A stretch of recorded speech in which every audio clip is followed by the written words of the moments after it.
حفرته طلعته من القبر. شلون؟ والله حفرته. هاي شنو هاي سولفي لي. والله بعد ما مبني. اي حفرته بيدي. وحدك انتي؟ بعد حماتي لحقتني بالسيارة وبديت تحفرين بالقبر؟ بالقبر بيدي. شو تريدين يعني؟ اطلع.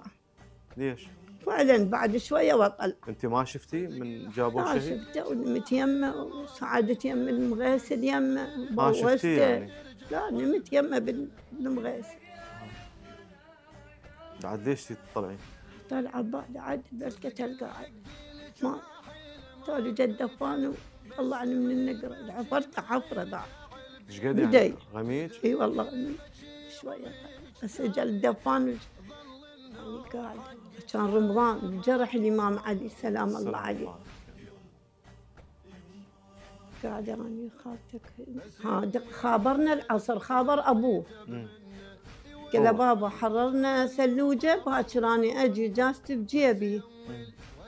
جاني قال حجي هيك وهيك يقول زين العابدين اجازتي بجيبي وباكر اجي يمر على زوجته للدائره ويجي فقلت له نعمه من الله. شويه قلت خلينا خابر والله يا خاله واحد وقال لي خابرته كل مره ما يشيل التليفون مره مرتين هالمره شاله قال ها ماما شلونك شلون صدرك؟ قلت له زين الحمد لله. انت شلونك؟ قال قلبك بابا؟ قلت له اي قلبي بابا الحمد لله. قال باكر بالعشاء 11 انا يوم